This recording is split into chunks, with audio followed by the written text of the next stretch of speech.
Hey there friends, it's Kirsten. Welcome to my channel if you're new, and welcome back if you're not new. I appreciate all of you just alike. So anyway, today my video is going to be all about taking you into my kitchen and my pantry and the fridge and all that stuff to show you what I keep around my house, what I eat on a daily basis, and just the kind of things I like to eat in general. I thought this would be interesting because along the lines of the very popular what I eat in a day videos, I noticed that it's kind of satisfying to be nosy and look into someone else's life and what they eat and what they keep around, and especially as a ballet dancer, I think this is kind of interesting to look into the kitchen of an athlete, a person who works out a lot and cares a lot about the nourishment of their body and also the way they look, because also it's about health, longevity, but also I'm always trying to be in the best shape I can possibly be in. Additionally, as I've mentioned in other videos, I do follow a plant-based diet at home. I am almost entirely vegan in my lifestyle right now. I definitely mess up sometimes and I'm still transitioning, but at home it's very easy to control and very easy to be plant-based. So that's how I eat at home, and now you're gonna get to see what I keep around my kitchen. So I hope you enjoy it. Let's go. And for those of you who missed Alice in my last gym workout video, here's my girl. Hey Alice. By the way, I just want to mention that most anything you see in my pantry that is in plastic will either be reused by me as much as I possibly can or recycled. So I don't just consume the plastics and then throw them away if I can help it. Okay, so forgive me if the lighting freaks out in this part because there's a huge kitchen light right there, and my camera is just really overwhelmed by how much light bounces off of my pale face and back into the camera lens. So that wasn't scientific, so if you're into videography and all that and I was totally wrong, sorry. Anyway, so here we go with the brightness. Here is my fruit and vegetable area. This week I got 12 bananas, which is a lot for the week, but I love bananas. They're like my favorite fruit. I've been having a smoothie bowl every day and a banana with my breakfast, so that's why I have so many. I also have 3 mangoes for the week, 2 apples, 4 limes. I got 2 avocados this week. The other one is just cut up in my fridge because healthy fats are super important. Oh, whoa. I feel like this is a somewhat controversial item for some people, but recently I've been into just buying the really cheap 5-pound bags of little potatoes. They're just white potatoes, like nothing crazy. They're very affordable. Since I am definitely a frugal person, I'm aware of like how much everything costs at the grocery store, and though I prefer sweet potatoes, white potatoes are actually good for you, despite what some people say or think or whichever. Obviously, if you're concerned about the glycemic index of foods, it's high glycemic, but I'm not, and they're nutritious, very filling, very affordable, and I like them, so I have a bag of potatoes. That's gonna last me over a week, probably a week and a half of, you know, after eating them every day. I forgot, I also have fresh garlic. Here is my superfood cabinet, and I love it. Okay, so, well, specifically this shelf here. So I've got some vegan plant-based protein, the chocolate flavor. I like this one, but I don't use it nearly as much as the vanilla. But I have the Sprouts brand of vanilla pea-based protein now, but the Vega brand, or Vega, is my favorite. Way back here, I've got some matcha, there we go, matcha powder. I have my favorite dried mulberries, goji berries, hemp seeds, and a backup. I just bought replacements for my hemp seeds, and unsweetened cacao nibs. We've got some unsweetened shredded coconut, maca powder, acai powder. I'm almost out of this baobab powder because I think it's about to expire, but it's good. It adds like a kind of citrusy-ish flavor to my smoothie bowls, and it's really high in vitamin C. Way back here, I've got some dried cranberries, some dark chocolate up there for when I'm feeling it. I don't know. Cacao powder. I have a huge thing. I just buy it in bulk because I go through it kind of quickly, so I got it online. Dates. I love medjool dates. I randomly have some sushi rice back here, but I think I used it like once and I made some really awesome sushi, but it's definitely not a part of my normal diet. I have golden raisins, regular raisins. I like to keep things in jars because I buy in bulk as much as possible. I bought some, this is some amaranth grain. I plan on using that this week. And at the top, oh, my arm is getting tired. I have teas, that's all a bunch of tea, some canned goods like canned tomatoes and tomato paste. Hey, it's Alice! Also some organic, non-GMO corn kernels because I make my own popcorn sometimes. Alright, I'm gonna put my arm down. Oh, sorry, Alice. My cat knows no boundaries with surfaces, like actually no boundaries. I guess I just didn't teach her any manners, but it's okay. I clean my surfaces often. It's fine. Hey, Alice. Oh. Ah. She's so cute. It hurts me, actually. Okay, I'm gonna try and go through this side kind of quickly because it's a lot of spices. I keep my bulk spices over here. So I buy them in bulk bags that I reuse, and I dispense them into these little labeled glass containers. Oh my gosh, there we go again with the light. Please ignore that. And here's my actual spice and random things cabinet. So this is just a bunch of spices right here.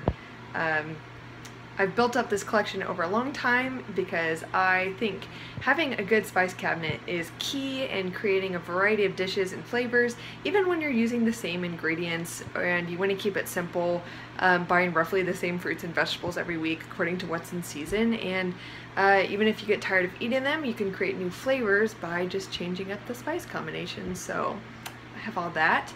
On the second row here, I have some baking supplies like, you know, baking soda, baking powder, vanilla extract, whatever. And then also some gluten-free flours. I guess I should probably refrigerate them. Oh well. Because I also have some flours in my fridge. But this is gluten-free flour. I have xanthan gum right here, which is actually a very interesting little investment I made recently. And I've made some super fun dessert recipes and like ice cream pudding type stuff with it. It's actually derived from a natural source. I can't tell you exactly where, but I fell for it, whatever.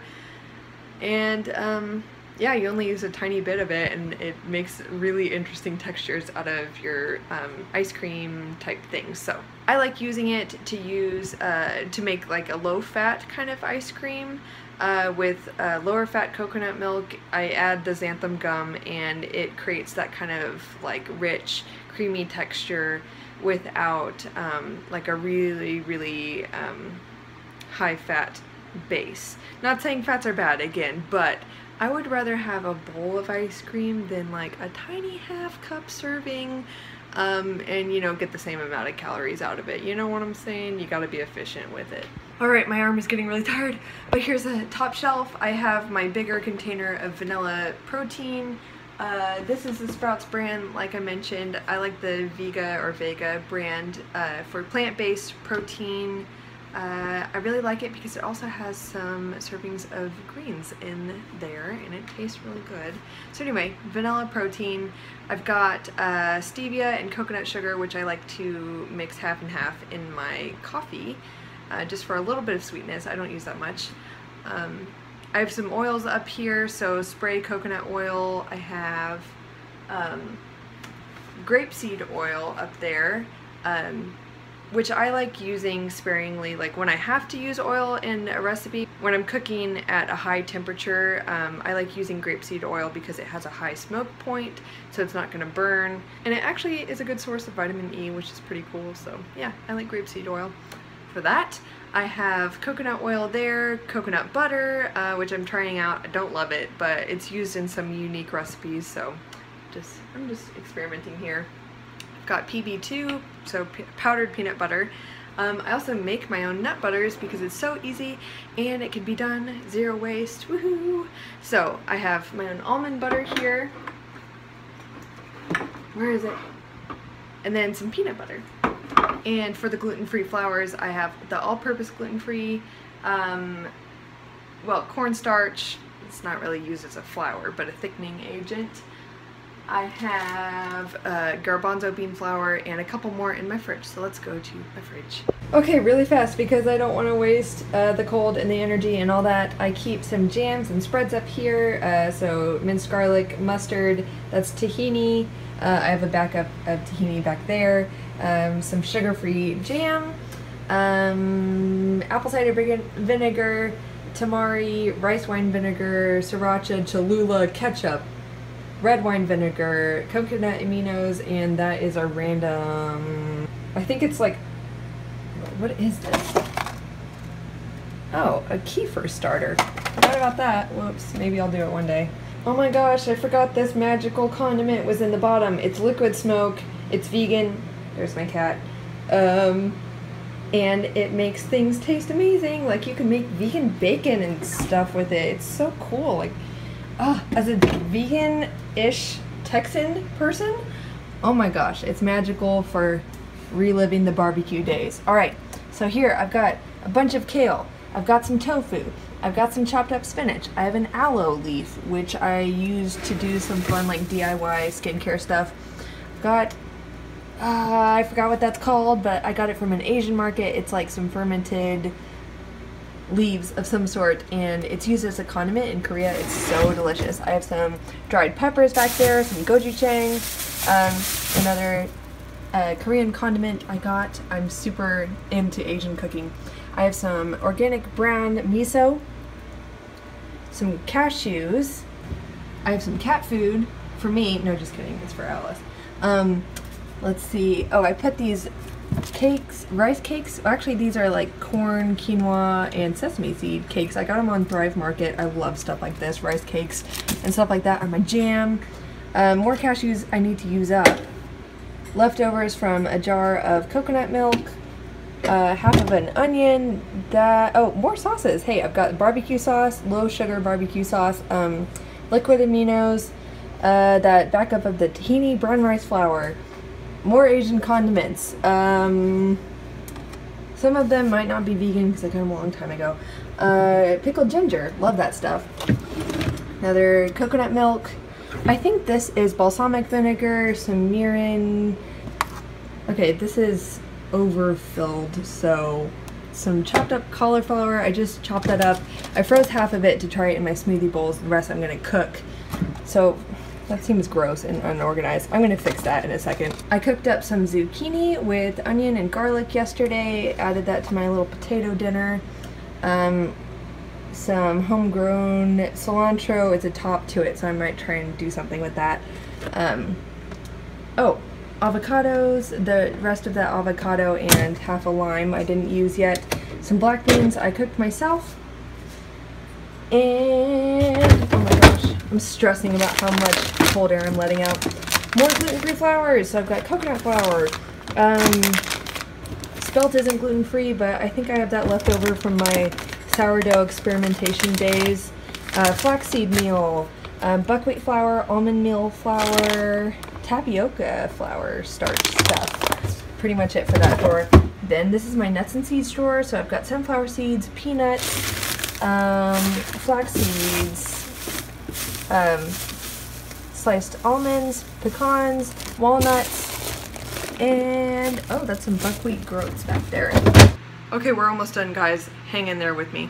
Up here is where I keep a lot more foods that I buy in bulk in my reusable jars. So over here I have chia seeds, lots of them. I have some cornmeal, almonds, maybe I should refrigerate that, oh well. Red lentils and green lentils, obviously some maple syrup.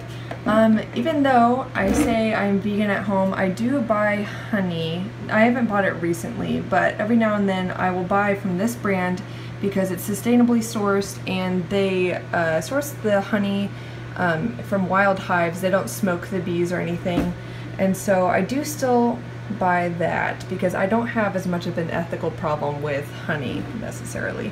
Actually, I heard that though this is kind of sad, bee populations would be much lower if it weren't for the honey industry.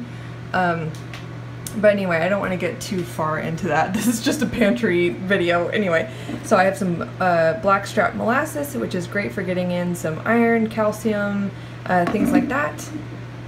Nutritional yeast, what plant-based person could live without it? Seriously. A bunch of oats. Love oats. They're awesome.